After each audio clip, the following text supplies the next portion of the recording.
Good evening. For those I have not had the pleasure of meeting yet, my name is Amanda Holland, and I'm the director of the Alfred C. Kessell History Center here at Loray Mill. Thank you for joining us tonight as we celebrate two of Gastonia's own, Lucy Penegar and Wiley Cash. Both Lucy and Wiley are champions of Gaston County, whether it's through historic preservation or highlighting the story of an oft-overlooked area in our history. Among many other buildings and achievements, Lucy was tremendously instrumental in saving Loray Mill from demolition.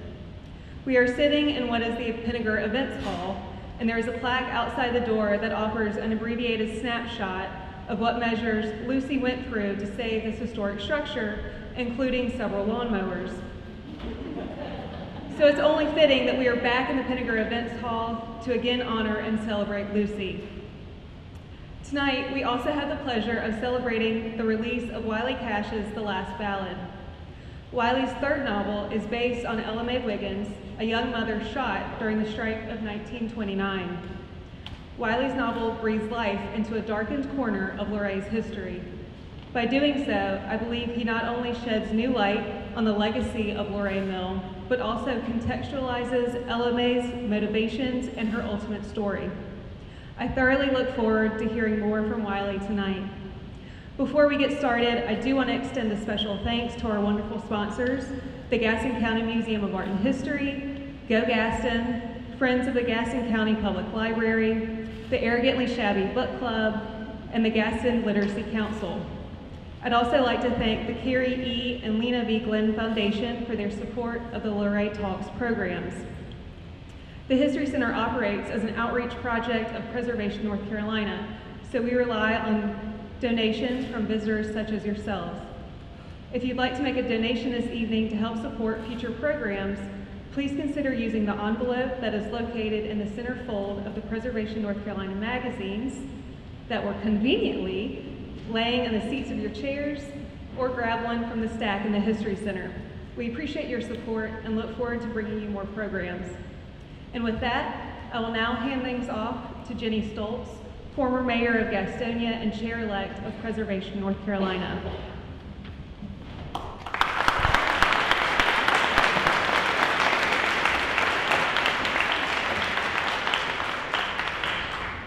Good evening, everyone. It's my great pleasure to do something most unusual this evening, and that's to try to honor Lucy Penegar. She's like an elusive butterfly, and she's not much for the limelight, but I don't think she intended to not be here tonight. But we had planned to give her this award in December, and we had the tragic loss of her precious husband, Richard. And so we put it out until tonight. And Lucy, unfortunately, had to have back surgery for a ruptured disc on Saturday. And so she has not been released to be able to come tonight. We were looking at cranes, we were looking at anything we could to get her here. So when Ginger and I spoke this morning, as well as Amanda, we thought, what are we gonna do? How are we gonna honor Lucy? So believe it or not, Ginger got on the telephone and started texting people. I got on the telephone and started calling people, and we said, we're gonna give Lucy this award at 11 o'clock at Cortland Terrace. And we called Senator Marshall Roush, who is 94 years young, and he was one of the first people there. And we surprised Lucy in the day room of Cortland Terrace, and it was a great surprise, and presented her with the Longleaf Pine Award, and gave it to her and celebrated her, and then we took it back. Because we said, we have an event tonight and we kind of want to live up to this event tonight, so can we borrow it back and then we'll bring it to you tomorrow. I had a very, very formal speech to make. And you know Lucy, she's not a formal person. And what we did today, thanks to Lisa Jers, a good friend of the Penegar family, she took notes on what every person in the room said. Because rather than make a regular speech, we asked each person in the room to tell Lucy why she was special. And I think that really is so much more than reading her biography or telling all the significant things, but just talking about Lucy and who she is. So I'm going to just share some of the comments that were made around the room today as we circled around Lucy. One person said she was so thankful for Lucy because she was one of the first people that she had met in Gastonia with ages that were the same, and that they've been friends so very long. Mark, her son, said he appreciates her landscaping skills because she has worn out 2 lawnmowers and I don't know how many weed eaters, actually cutting the grass here at the Loray when it stood empty. She herself was the one who cut the grass and did all the edging. So Mark said, thanks for using up all my equipment. Another person said he'd worked for the Penegar farm since he was 17 years old, and he'd been moving furniture for 4 generations of Penegars, that he felt like he was Lucy's other son. Our minister, David Christie, said he appreciates how Lucy has touched so many things in our community. The longer that he is here, he comes deeper to understand and realize her love for this place and for the people. She just loves everybody and makes everyone feel special. And Lucy said, how can you not? It is so special. Becky Green from our church said she had Lucy as a parent, loving her and supporting her when her kids were in the youth group, and now they have relationships with the grandchildren too. Lucy is an angel here on earth. She learned so much from her deep and abiding faith and how she gives through and whatever comes her way. One friend said just she was grateful for Lucy's daughters. One friend said, Lucy has redefined perseverance.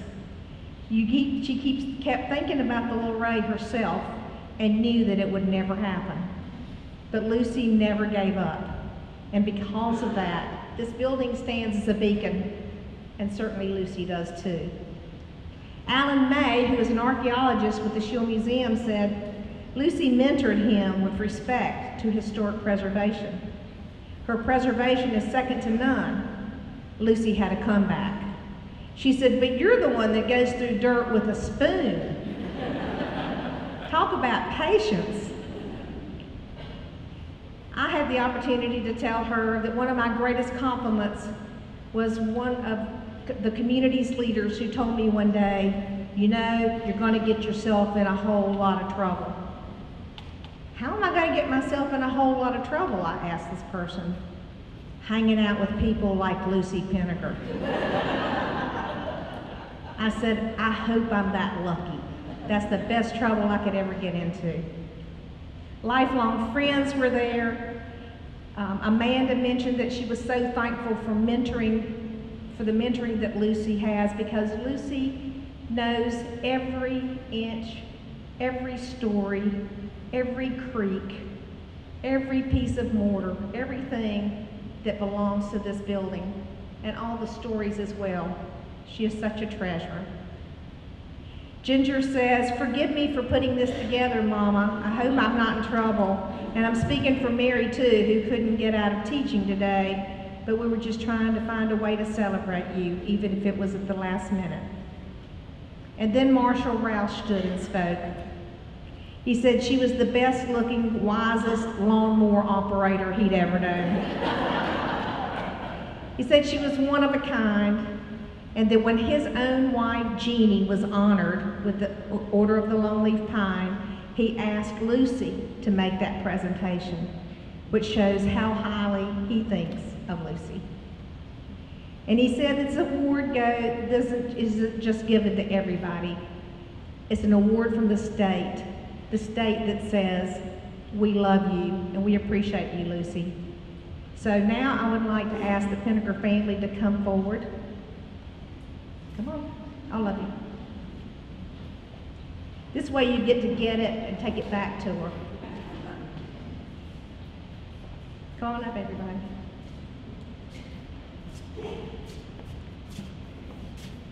You gotta come up here.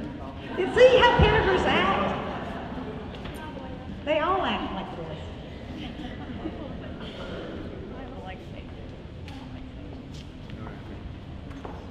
I'm going to pass the mic so each of them can tell you who they are.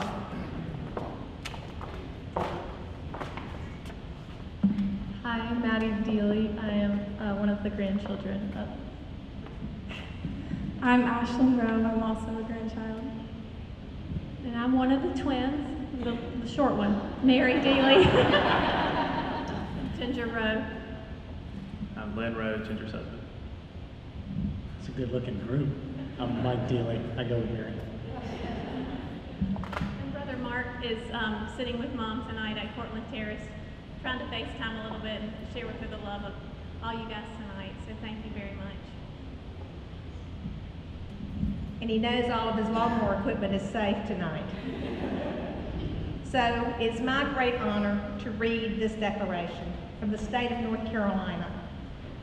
And this was given, actually presented, ready to present on December the 1st, 2016. So it was presented and signed by Governor Pat McCrory.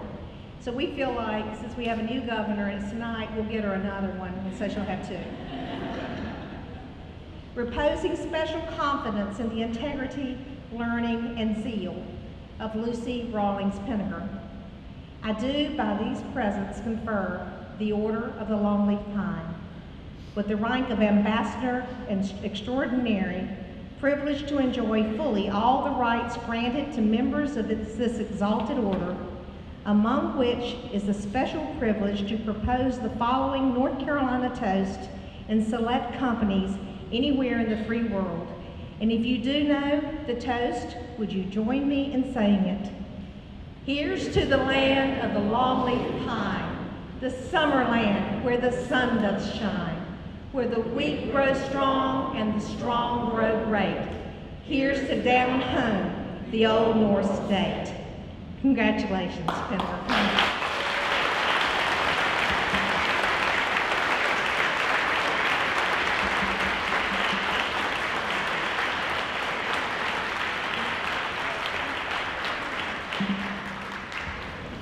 Like I said, I'm Maddie Deely. I'm the oldest grandchild of Lucy, or as we like to call her, Moppy.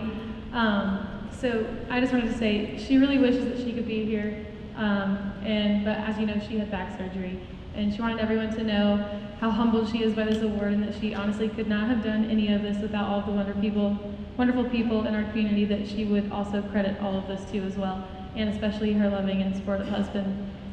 On behalf of our entire family, we want to thank you all for being here to honor her. She's recovering and will be back on her feet soon because, as she said again last night, she still has a lot of work to do.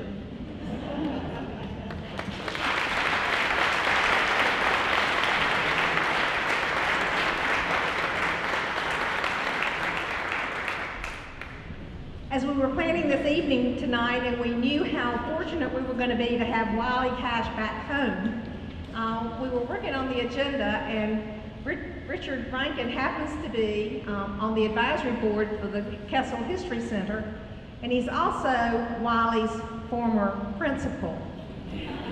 And we thought, this might be a good introduction to be able to have the headmaster of Gaston Day School, who actually was not only part of Wiley's life, but if you're ever with Richard, he ought to be Wiley's agent, because you don't ever hear anything out of Richard that you don't hear about how proud he is of Wiley Cash, as all of us are.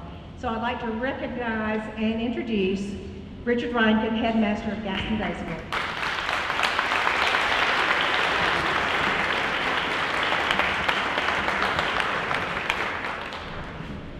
Thank you, and I do want to make it clear, Wiley preceded me at Gaston Day by about 4 or 5 years, and the only reason that's important is because I want to talk about how I came to know Wiley. In September 2011, I received a voicemail from a young Gaston Day alum who, at that time, Madam Mayor, I had never heard of. And he said, "My name is Wiley Cash." And he had called to tell me that he had read our Gaston Day School annual newsletter, and he was impressed by the national awards that our students were winning, and he wanted to know if he could come back to school and interact with them. So after we finished our conversation, I went he also mentioned that his first novel was coming out. So we finished a very pleasant conversation. I went and Googled Wiley Cash. And I discovered he had a BA from UNC Asheville and an MA in English from UNC Greensboro, a PhD from University of Louisiana Lafayette, and was then an assistant professor of English at Bethany College in West Virginia. So I immediately went, wow, now this guy is really accomplished and well educated. But then, the next thing I did, his first book was not published, but the advance notices had been already put out. And I read those, and these were for A Land More Kind Than Home. And they were from some of the greatest contemporary Southern authors, people who were giants and I knew. And I realized then that I was talking to one of the great emerging Southern novelists. And he was a Gaston Day alum. Here are some of Wiley's bragging rights. A Land More Kind Than Home was a New York Times bestseller. It won the 2013 Southern Independent Bookseller Association Award as the best work of Southern fiction that year. And it was a 2013 finalist for the Penn Robert W. Bingham Prize for the best single novel in the United States, the best first novel in the United States of America. Yeah,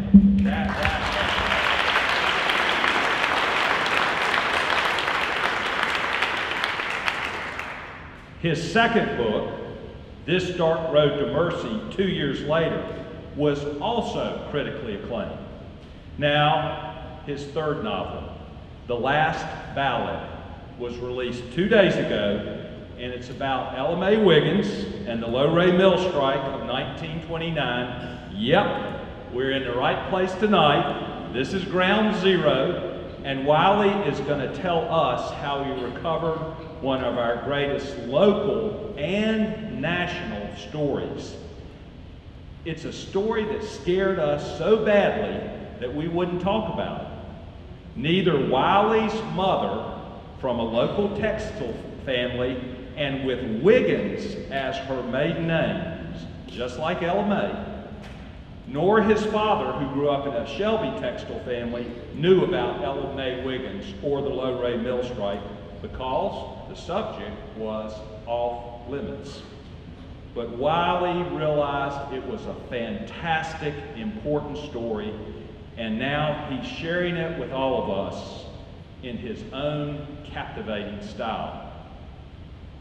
In one of the many interviews he's done since he became a best-selling author, Wiley observed 6 birthdays were special in our family because that was the day you got your first library card.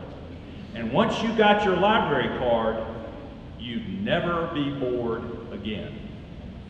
Growing up here in Gastonia with parents who valued reading, young Wiley was always at home in the Gastonia Library, and that place became his nursery as a writer. According to him, it's only a matter of time before readers want to become writers. Thank goodness for all of us, through lots and lots of reading and studying and hard work on his craft as a writer, Gastonia's own Wiley Cash has become one of our nation's top writers. In another interview that he did, Wiley was asked what he missed most about no longer living in Western North Carolina. He lives down in Wilmington now. He said, "I miss being familiar with a place. I know Western North Carolina better than any place in this world, and I miss the level of comfort with a place and its people." Wiley, welcome home.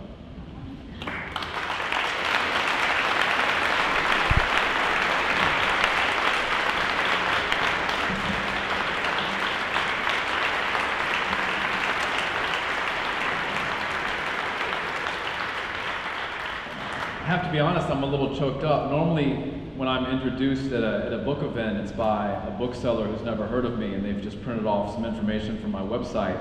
And I usually come to the stage by the introduction of, ladies and gentlemen, Wiley Cash. And there's normally like 10 people in the audience, and 8 of them are bookstore employees, and one of them's my mom, and whoever she convinced to bring with her. Tonight, she convinced a whole row of people I'm related to come with her. So it's a big deal for me to be here tonight, and thank you for that introduction, Headmaster Rankin. When Richard called me back, I think I had actually called and left a message. I don't know exactly what the circumstances were, but my wife, we were living in West Virginia, and my wife was practicing law, and she had gone to a convention in Charleston, West Virginia. And I was walking through the streets of Charleston on the way to a bookstore called Taylor's Books in downtown Charleston. And my phone rang, and I saw a 704 number, and I answered it, and he said, hey, this is Richard Rankin, head of school at Gaston Day. And I thought, oh my gosh, why is he calling me? I said, ooh, there's butterflies in my stomach, you know. And he said, I heard you got a book coming out. And I honestly think that was one of the first phone calls I received from someone who said, I heard you have a book coming out. And I really deeply appreciate that. Another time that I got a phone call from a 704 number was in the spring of 2013. I was still living in West Virginia, and I was heading south because I had some events that I was doing at Gardner-Webb, and I was going to do a signing at Books A Million here in Gastonia. And my phone rang, and it was another 704 number. And so I got it out and I answered it, and a woman's voice said, hey, it's Lucy. Thought you might want to see the meal. And my first thought was, who's Lucy? And what is this meal I'm supposed to be looking at? You know, like, I'm looking at my watch and it's like 9:30, and I'm like, I don't know anybody in West Virginia I was supposed to have breakfast with. And about lunchtime, I'll be in Withville, Virginia. I definitely don't know any Lucys there, but it was Lucy Penegar. And I had given an interview with Joe DePriest. I don't know where Joe is. He's here tonight. There's Joe. At the Charlotte Observer, that I wanted to write a novel about the Loray Mill strike. And this was right after my first novel had come out. And I had turned in the manuscript for my second novel, and I was pretty zoned in on the story of the Loray Mill. And I told Joe, kind of in passing, you know, what's next? What are you working on next? And I said, I want to write about the Loray Mill. And I think Lucy had like there's like a Google alert, then there's like a metaphysical universal alert. And I just picture Lucy going, ding, and like sitting up in bed, like the day that it printed in the Charlotte Observer that I wanted to write about Loray Mill. I don't know how she got my phone number. It was in West Virginia, but she found it. I don't know if she called you, Joe, or what went into that, but she called me. And she said, I thought you might want to see the mill. I know you're going to be down in Shelby and Gastonia the next couple of days. And my dad was an alumnus of Gardner-Webb, and he was going to come meet me. And she said, they're about to start renovating it. You want to go in? And I don't know where Jack is. Jack was with us. Jack Kaiser was with us. Yeah. And I met Jack and Lucy, and we passed out some hard hats. And I think we were some of the last people to come in before they started swinging sledgehammers and moving stuff around. And it was amazing. And I got to come into this place that, to me, over the past 5 or so years has become a very holy place because your mom invited me. You know, somebody I'd never met before invited me. And that tells you what kind of person she is, that she would open this place that's so dear to her to someone she'd never met before. Some guy from West Virginia who went to Gaston Day and knows Richard Rankin. So, as Richard said, I'm from Gastonia. My mom's from Gastonia, my dad's from Shelby. I was in Shelby during that event, actually, when Lucy called me in 2013. And I was at a public library, and I told the crowd, I said, you know, it's great to be in Shelby. My dad's from Shelby, and it's great to be back here. It's such a great town. It's just improving every day. I'm from Gastonia. And the crowd kind of snickered. And I said, I take that back. Y'all live in Shelby. You don't get to make fun of anybody. You live in Shelby, all right? And some of you are from here, and you're still here. So lay off Gastonia if you don't mind, please. Yeah. But I'm from Gastonia, and you know, my mom's from a textile family, my dad's from a textile family in Shelby. He was born in the Esther Mill Village.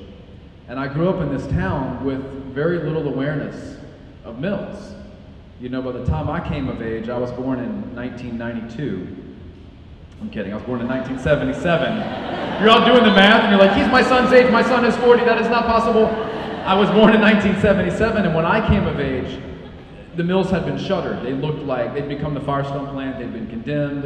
The Firestone, for example, put the star on the chimney, maybe they still do that. I grew up playing basketball at the YMCA. I knew this as the Firestone plant. They put a star on the tower every year for Christmas, and that's all I knew about it. My parents talked about mill life a little. They didn't work in the mills, but their families worked in the mills. But my grandparents were from the Great Depression, that era. They just didn't talk about it. They didn't talk about the hard times. They didn't talk about the struggle. You know, they didn't want to tell me about 12-hour days and low pay and lack of these social safety nets that we have now. They didn't want to talk about that stuff. And so I grew up in a very comfortable middle-class household in the suburbs of Gastonia. I went to great schools. I had great friends. I had like an idyllic, all-American childhood experience. And then I left North Carolina. And I went down to Lafayette, Louisiana to enroll in graduate school. And I went to Lafayette, Louisiana for two reasons. I went down there to go as far into the American South as I could, because I wanted to have a cultural experience that was wholly different than the one I'd had growing up here in North Carolina. And I went down there to study under a writer named Ernest J. Gaines, who wrote books like A Lesson Before Dying and the autobiography of Miss Jane Pittman. And I still believe he's the South's greatest living writer. I'm second, he's first. I'm kidding, Nicholas Sparks is second. It's Ernest Gaines, Nicholas Sparks, me. Nicholas Sparks is from Indiana, don't be fooled. But I get off topic.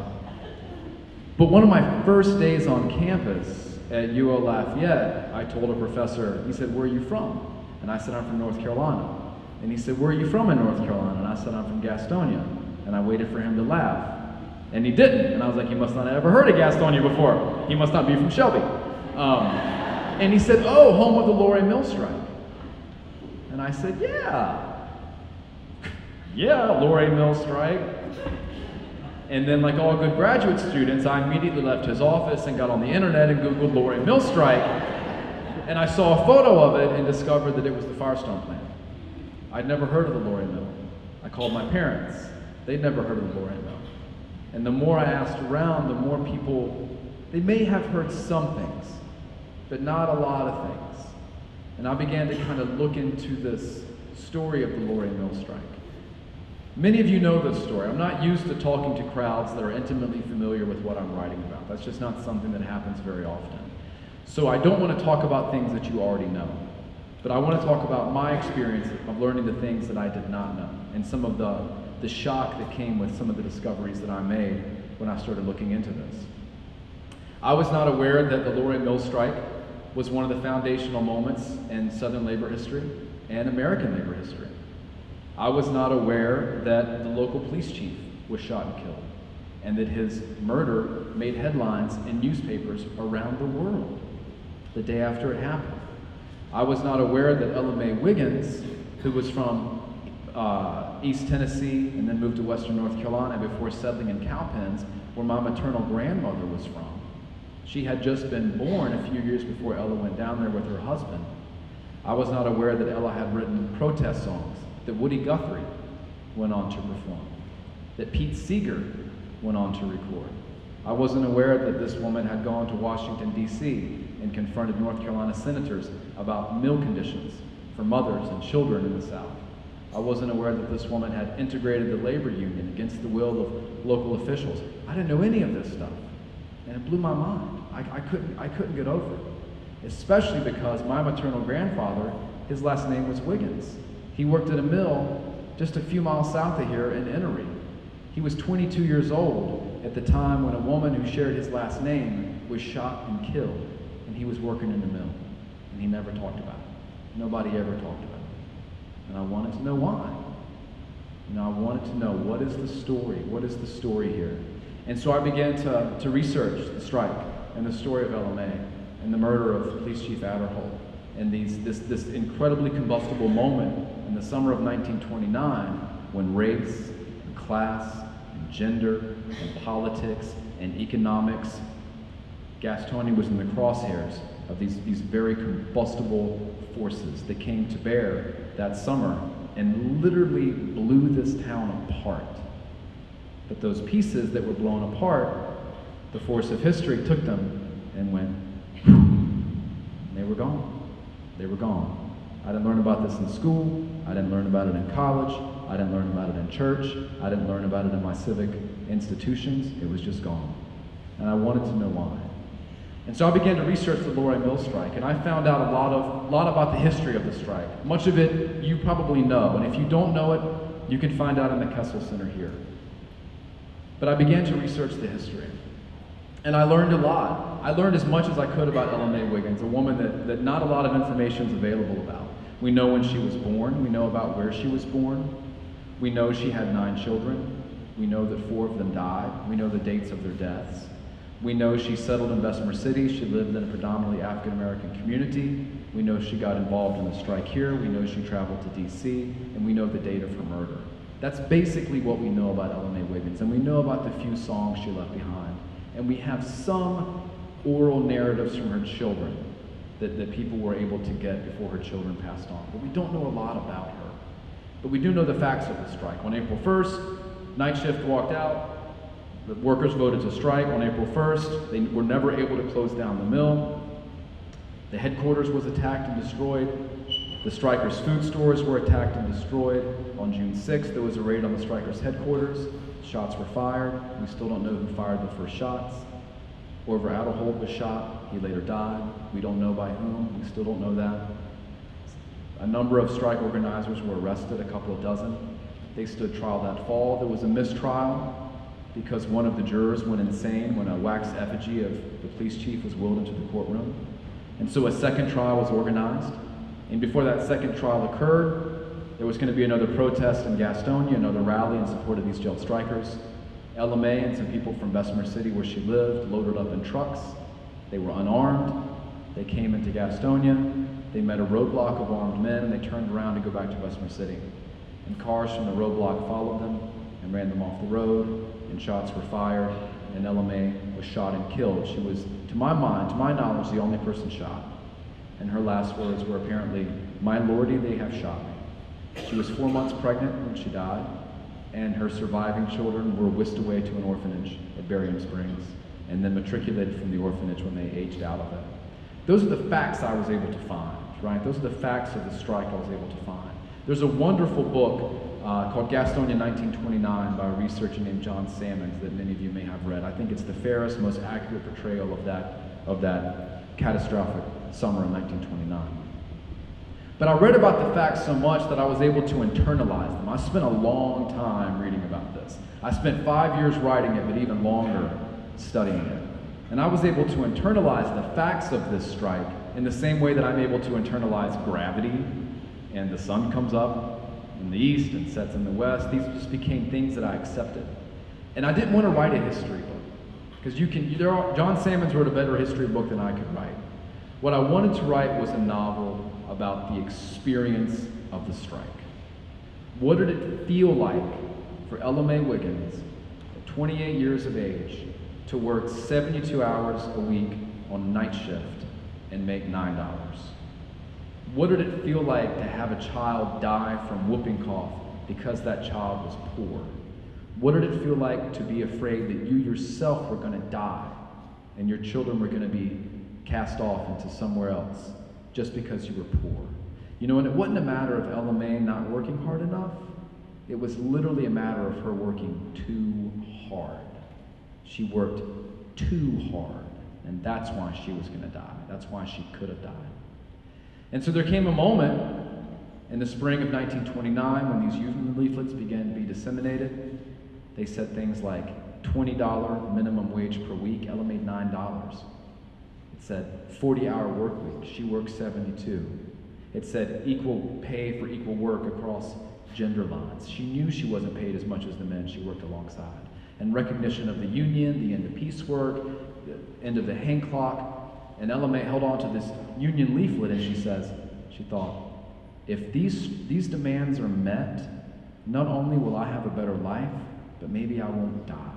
Maybe my children won't die. She wasn't asking for a condo at Myrtle Beach and a new car. She was asking just not to die.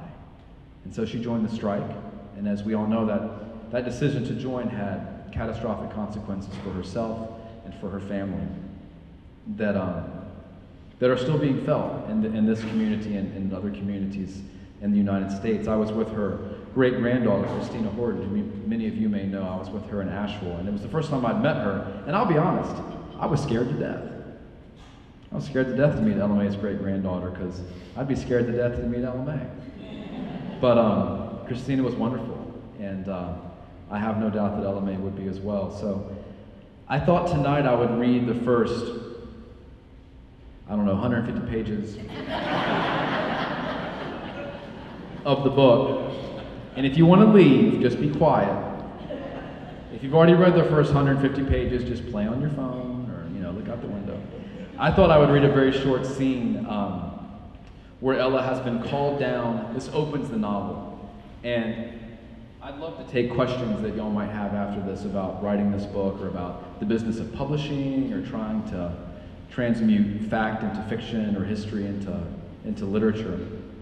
But one of the great things, and I'll say this before I read, one of the great things about writing a book like this is that I was able to go to the libraries and research this stuff and look at databases and comb library shelves in places like Chapel Hill and other just fantastic libraries.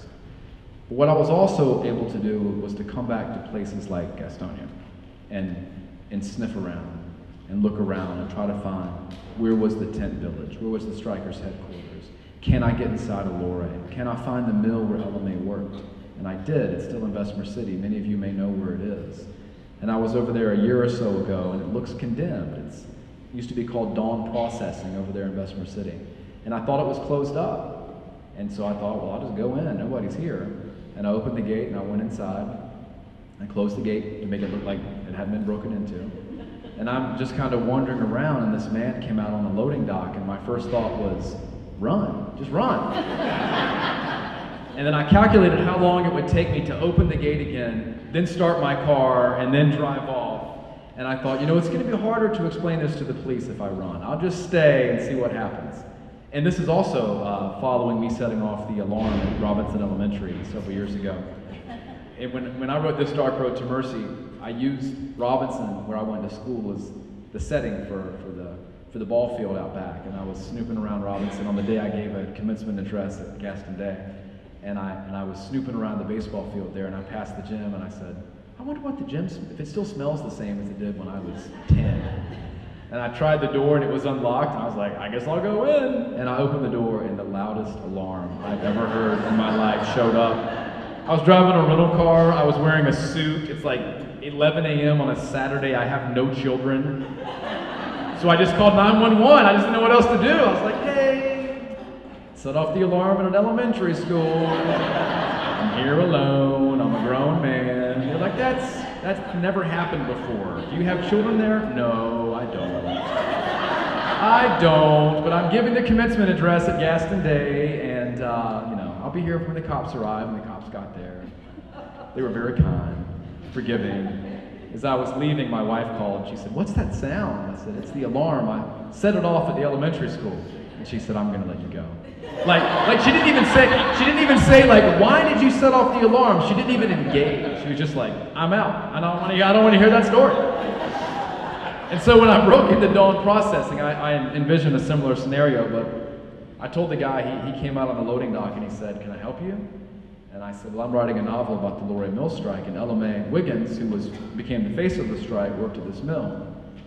And he looked at me for a second, and I thought, and you never know, saying something like that, I thought, maybe I should have said something else. And he said, well, come on in. He may be here tonight. I don't know if he's here tonight. But he let me come in, and he said, I started at this mill in the late 70s. We employed about 200 people. Today we've got 2. They had a couple of women on the floor loading cloth rope to package. And he said, what did she do? I said, she was a spinner. And he said, she would have worked upstairs. Come on. We went upstairs. He said, these are the same stairs she would have walked on. This mill hadn't changed since it's been built. We went upstairs, and it was in May, so it was getting to be hot. And he said it would have been hotter then. There would have been lint flying everywhere, and the noise of the spinners would have been deafening, and she'd have had a hard time breathing until she got used to it. but this is where she worked. And I said, where was the office? And he said, same place it's always been, come on. He took me down the stairs and we went down this long corridor, and I found the office. So if you're to read the opening pages of The Last Ballad, this is where Ella worked, this is the mill. And another quick story. I was back in Stumptown where Ella worked, where Ella lived, which is still a predominantly African-American community in Bessemer City. And I was looking for the cabin or the area where Ella lived, and some of y'all might know where that is. But I knew it was near a natural spring. And so I was just kind of walking around Stumptown asking people on their porches if there was any fresh water, you know. And they were like, "Wow, are you going to pee in it? Why would you ask that? That's a weird question to ask a stranger. Like, hey, how's it going? Any fresh water around here that I can maybe pee in?" But I met this older couple, and they invited me up on their porch, and they said, "You know, why are you asking about this woman, Ella Mae Wiggins? Who was she?" And I told them the story. And the woman said, "I worked at the Loray Mill, and I'm from Stumptown, and I've never heard of this woman." And she said, "You know why they didn't tell me about her?" And I said, "Why?" And she said, "Because they don't want to tell you about the time poor black people and poor white people got together. They don't want to tell you about that time." And I said, "You may be on to something." And she said, "When did she work at the mill?" I said, "She was there in the 1920s. And she said, "My dad worked at American Mill No. 2 in the 1920s, and he died 6 years ago." And so I'd missed a black man who'd worked alongside Ella Mae Wiggins by 6 years. We think the past was a long time ago, but I missed this man by 6 years. I'm 40, and I missed this man by 6 years. The past is not as long ago as we want to believe it is, or sometimes we want to pretend it is. So I thought I'd read just a little bit. So this is the opening moment, one of the opening moments in the novel where Ella Mae's been called down to the boss's office. American Mill No. 2 was opened by two Latvian brothers, two Latvian Jews named the Goldbergs. And they ran one of the only integrated mills in the county. And it wasn't because they were progressive, it was because they didn't pay very much. And white people wouldn't work there. White people who could afford not to work there did not work there. But Ella had run through a number of mills. This place was kind of her last resort. She kind of found herself stuck. And so she worked at American Mill No. 2. And she has missed the shift the night before because her daughter's sick. Her daughter has whooping cough, and she stayed home to care for her daughter. And the owner of the mill has called her down to the office to ask her about that. So this is that scene. And I would love to take any questions you have after this. A chair sat in front of Goldberg's brother's desk, but he did not ask Ella to sit down, so she did not sit. He pushed himself back from his desk and put his hands in his lap. His thin lips formed a straight line. "I'm glad you joined us for your shift this evening," he said. "Yes, sir," Ella said. She did not look at him when she spoke, choosing instead to focus on the other things on his desk aside from the ledger and ink pen. A small wooden globe with etchings too faded to read, an empty mug, a half-eaten sandwich of some kind, a shiny red apple. "I say that because you missed last night's shift." "Yes, sir," she said again. "Mrs. Wiggins," he said. "It's May." Her eyes darted to his for a moment, returned to rest on the half-eaten sandwich. "What?" "It's May. Ella Mae." "Well, I've got Wiggins written down here." "It's May," she said again. "I told Dobbins to change it, but I guess he didn't." "Why have you been missing your shifts, Mrs. May?" "Shift," Ella said. "I just missed the one last night." "No," Goldberg's brother said. He leaned toward his desk, picked up a clipboard, flipped through a sheet of papers. No, you missed one in January and you missed one in March." "It's been a long time since March," Ella said. "It's been even longer since January." "That's not the point," he said. "Why are you missing shifts?" "I got a sick little girl at home. She gets bad at night, and I had to stay home," she said. "I asked Dobbins to put me on the day shift, but he won't do it. Maybe I should have asked you." "Dobbins handled shift change requests," he said. "Well, he didn't handle mine," Ella said. "And now he told me to come down here, and that's just going to set me back even more." Goldberg's brother leaned back in his chair, placed his hands in his lap again. Ella stared at the sandwich, tried to judge what kind of meat rested between the slices of bread. "You have a sick little girl," he said. "Yes, sir." "Please look at me, Mrs. May. I can't tell whether or not you're being truthful unless you look at me." She lifted her eyes to his, saw that he stared at her intently, saw that her missed shift must mean a great deal to him, but she knew it meant even more to her because she would not be paid. Why wouldn't I be truthful? I don't know, Mrs. May. People often don't tell the truth when they lay out of work. Sick means drunk. Sick means gambling. Sick means lazy. I don't know what a sick little girl means. She felt blood rush to her face, knew that her cheeks were flush with color. Her guilt, or whatever it was she had just felt, faded.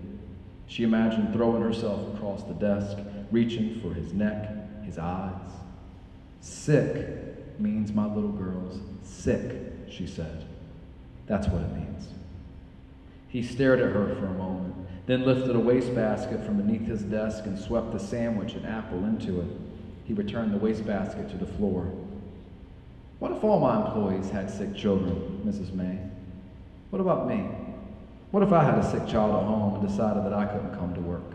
Who'd run this mill? Ella had never seen Goldberg's brothers' family, knew nothing about them aside from their existence and the existence of the older brother. She had never been inside the Goldbergs' large brick home, and she had never met anyone who'd been inside it either. She envisioned electric lights and running water and warm blankets and bed sheets and a pantry full of food and a cooler full of ice, a pair of soft warm slippers tucked beneath a neatly made bed. A baby might cry out somewhere upstairs, and a nurse or a maid or a young cousin would ascend a grand curved staircase and open the nursery door and whisper something kind and reassuring to the child inside. Yes, sir, Ella said. Who'd run this mill? Goldberg's brother asked again. Nobody. That's correct. Nobody. And you know who runs your spinners when you decide to lay out on the shift? Nobody. He leaned forward again. But I can assure you of this, Mrs. Wiggins. It'll be much easier to find someone to operate your spinners than it will be to find someone to run this mill.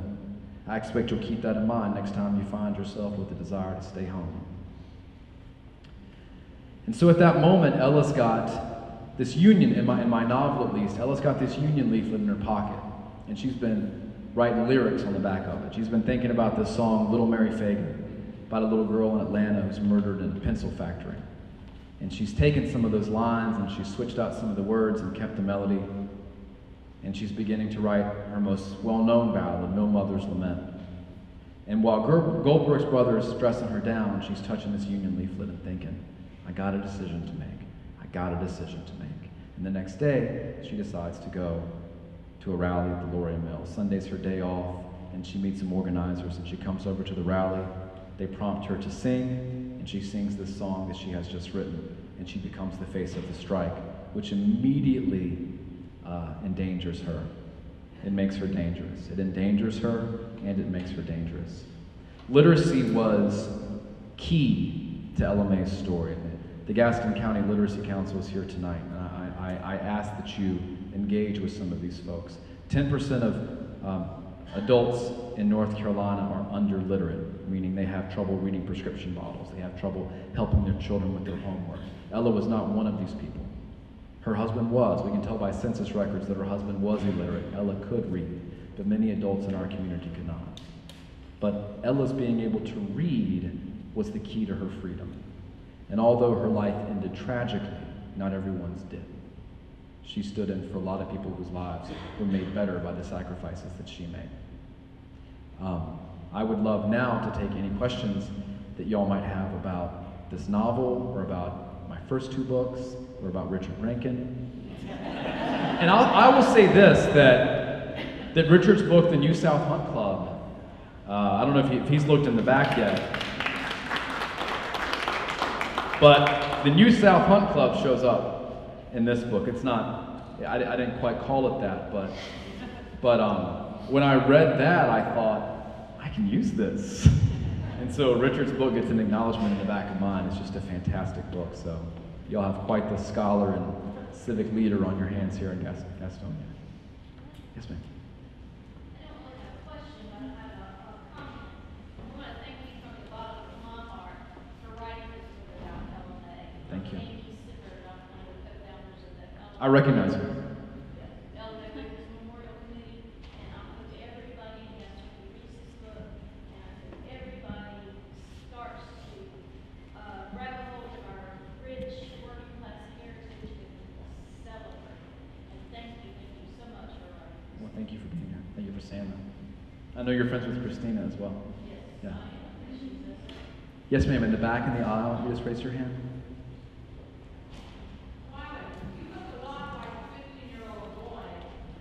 You look a lot like my teacher.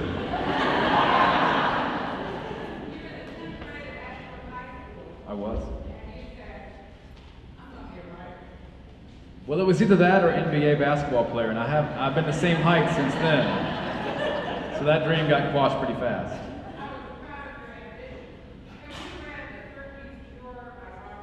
I have, yeah.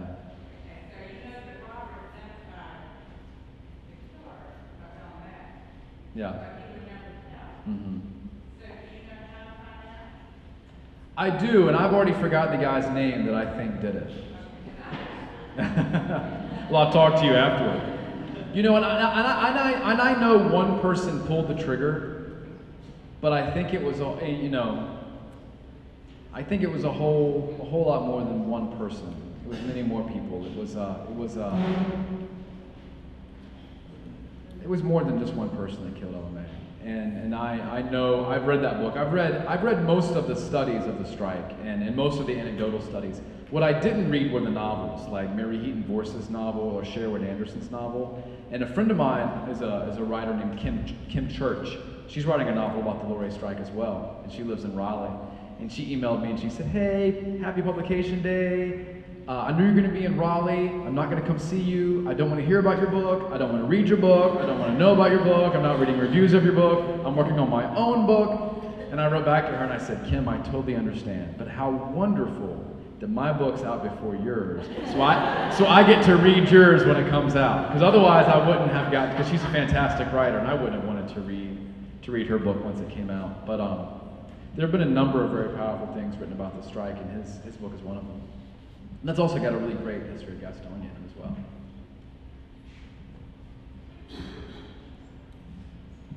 Y'all are a quiet bunch. I thought I was going to get peppered with questions. I was like boning up on my Loray history. Yes, ma'am. Of my 3 novels, do I have a favorite? It's definitely this one. You know, my first novel, A Land More Kind Than Home, I started it in 2004 when I was in graduate school, when I'd first gone down to Louisiana, and I really missed North Carolina. And when I wrote A Land More Kind Than Home, I got to write about, you know, mountains and fresh water and the accents that I'd grown up hearing and the music I'd grown up hearing and pork barbecue and Sundrop and all of that stuff. And then I got to get up from my desk and have 11 and a half months of summer and beef brisket and Mardi Gras and all the stuff I came to love about Louisiana. So writing A Land More Kind Than Home was like a spiritual experience for me, to be in 2 places at once. And then with This Dark Road to Mercy, which is set in Gastonia, which actually just got re-optioned for film today. I didn't tell you that, Mom, I'm sorry. My mom's like, "You never tell me anything," and I'm sorry. I'm telling you now. I'm telling you now, sorry. It doesn't mean anything. It's not exciting. It doesn't mean anything. The way film options work is somebody buys the rights to one day maybe perhaps make a movie of your book if, like, Steven Spielberg eats a sandwich, right? I mean, it's impossible, so I didn't say. But This Dark Road to Mercy, I love that book too because it let me come back to Gastonia and walk the streets of Gastonia and write about a tragedy that I knew growing up of these 2 sisters who were murdered and kind of revisit that tragedy. But also got to write about baseball, which is something that I loved growing up, in the home run race of 1998, which is the last time Americans liked each other. The home run race of 1998, just own it! It's the last time we all got along, was the home run race. That and 9/11, which was a tragedy. We got along for a different reason. But the home run race of 1998 was the last time America was all excited about one thing together and we didn't argue. So that was fun to write about that as well, because it was really hopeful and really fun.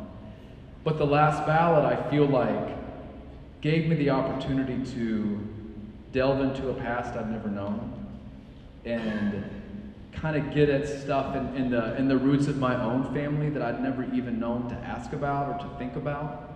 And you know, while I was writing this book, I worked on it over the past 5 years. We were living in West Virginia when I started writing it, but we moved back to North Carolina in 2013. So this is the only book I've written while living in North Carolina and having the access to come to these places and do this kind of research. And I hope that shows up here. And while I was writing this book, my wife and I had 2 little girls and I lost my dad. And so I had a lot of joy and a lot of tragedy while I was writing this book. And Ella May had not as much joy as I had, and way more tragedy. And so I think that experiencing a little bit of that myself gave me a window into her life that I wouldn't have otherwise had. So and I'll tell you all this is, The Last Ballad is everything I know about America. This book is everything I know about the American South. This book is every trick I know about writing. Like, this is it. Like, when you go to a wedding and everybody claps and clears the dance floor and some fool gets out there and like tries to look cool, that's me in this book. This is my solo dance at a wedding trying to impress people. This is everything I can do. I put it all into this book. And it's the best book I've read, and it's definitely my favorite book that I've read. Yes, ma'am. She asked what's next. Not really. I'm under contract for another book. I know it'll be set in North Carolina, but I don't quite know exactly what it'll be about. I've got some ideas, but you know, when you live with a book as long as I live with this one, it just gets in you, you know, and it's hard to let it go. And even now, what I like about this book, and it feels so self-indulgent, forgive me to say like what I like about my book, it just feels so creepy and weird and self-indulgent. But what I like about this book is that I'll forget things about it. And then I'll remember a character and think, oh my gosh, I forgot about that character. And it makes it feel like real life to me. It makes it feel like you forget people in your past and then suddenly you remember them. And that's what this book is like to me. So I lived with this book for a long time, and I've just recently been willing to kind of let it go and let it out in the world, which is good because it was getting published whether I wanted it to or not. So I just recently feel like it's out of me. Off my desk, in other words. I worked on this for about 5 years, pen to paper about 5 years, but I spent a really long time researching it and thinking about it and wondering if I was capable as a writer and a researcher and a thinker to write a book like this. And my other books that I didn't work on quite that long. I think somebody over here had a question. Yes, ma'am. Growing up in New England, I don't have the same frame of reference as people that grew up here, but the thing that struck me so powerfully about this book is the picture of what it was really like in the segregated South. And how Ella May, in addition to everything else that she had going on, was really looked upon as strange and kind of unnatural in that she believed that her black friends were no different than her white friends because the most important common factor they had was poverty. Sure, that's well said, yeah. And it was just amazing to me that that made enemies for her among people who should have been on her side. Sure.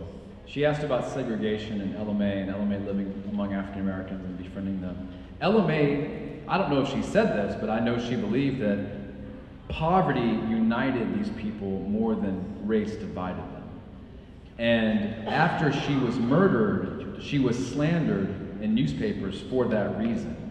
That she was an integrationist, that she was a loose woman, that she was this, that she was that. And so I would imagine, and I don't know them, but I would imagine for Ella May's children there was great shame growing up pre-civil rights and being Ella May's child to have to deal with something like that. Yes, sir. How much did the music of that era influence your writing? I read the interview with you and said the music. Sure. And I'm pretty familiar with music of that era. Sure. He asked how the music influenced me. So we all know Ella May wrote these protest songs that went on to become, you know, Pete Seeger recordings and Woody Guthrie performances and things like that. But there was a lot of great music that came out of Gastonia. You know, I've gotten some flack on social media lately saying, I can't believe you're saying Gastonia is part of Appalachia or Gastonia's in the Appalachian foothills. And I'm like, have you ever driven around Gaston County? Have you ever met anybody a generation removed? Like, all these people, a lot of these people are from Appalachia. I've met 2 or 3 people tonight and say, I'm from Gastonia. Well, where are your parents from? Well, they're from Asheville, Waynesville, or Hendersonville. I mean, people came down here because the mills lured them out of the mountains and said, come down out of the lumber camps, come down off the farms. We'll feed you, we'll clothe you, we'll give you a school, we'll give you a church, we'll give you a store, we'll give you these things. And these people came down here and found themselves shackled to a cycle of poverty they couldn't escape. One of the great songwriters of this time was a guy named Dave McCarran, who was a Gaston resident. And one of his best known songs is called Cotton Mill Colic. And one of the lyrics says, I can't make the money to move away. I literally can't make enough money to leave here. I'm stuck. And he became one of the leaders of, I guess, like a cotton mill, like a kind of musical style. But I know about that CD, Gastonia Gallup from Old Hat Records out of Durham. There's a whole CD of Gastonia Mill music. I didn't know that. You know? But one of my friends is and the lead singer of this old-time band called Old Crow Medicine Show. And I've been talking to him about this Mill novel, and he's like really interested in history. And one day he said, "Do you know about a CD called Gastonia Gallup?" And I said, "No." And he said, "You ought to get that." And I'm like, "Why would you not have told me that like a year ago?" And so when I got this CD, I thought, you know, no wonder LMA was singing. No wonder they wanted people to sing at these rallies. No wonder music was so powerful in sharing this message. Because the music at the time was a convergence of bluegrass and old time and blues, because this area was so diverse. Like, people may have looked the same, but their cultures were not the same. And they came down to these mill villages and just borrowed and shared and traded and just created this incredibly rich, vibrant culture that's symbolized in the music. Maybe one more question. Yes, sir. In your research, do you see parallels between the poor or have-nots of the 1929s and the poor people today and the way they think and feel and feel? I do. He asked if I see any similarities between the poor and the have-nots in 1929 and today. And I see a lot of similarities in 1929 and today. And, you know, oftentimes we see the poor and the disenfranchised voting against their own interest, either not voting or voting against their own interest, or taking a stand for things that may not benefit them. And I think we see that a lot today. You know, this was a combustible moment in American history in 1929, and we're in the midst of a very combustible moment now in 2017. And if we look at the history of 1929, you can trace a lot of the same themes and figures and political types between these two eras, and the same things are happening. And people are being killed for the same reasons. You know, LMA was killed for a particular reason. This woman in Charlottesville who was killed, Heather Heyer, was killed by this guy who drove into a crowd, just like a guy drove into a crowd of strikers with LMA who were protesting. She was killed for a specific reason by a specific kind of person. That same person killed LMA. You know, so when I was writing this novel, I thought I was writing a novel about 1929. But then when I finished it, I thought, am I writing a novel about 2017? And I tell my students when I teach literature, I say, you know, literary works are written about a time, but if we're lucky, they're also written for a time. And I think Last Ballad is written about 1929, but I think it's written for 2017. I hope people see those very unfortunate connections. Y'all have been a wonderful audience. Thank you to Loray, thank you to Amanda Holland, thank you to Richard Rankin, thank you, Mayor, and thank you to the Kessell Center, and thank you all for being here. This is an extraordinary evening and a deep honor for me to be here. We're going to sign books. If y'all want to get books, there's beer. Stay for that. But I would love to sign books and take any questions you might have. There's going to be a little signing table out front. But thank you all for coming.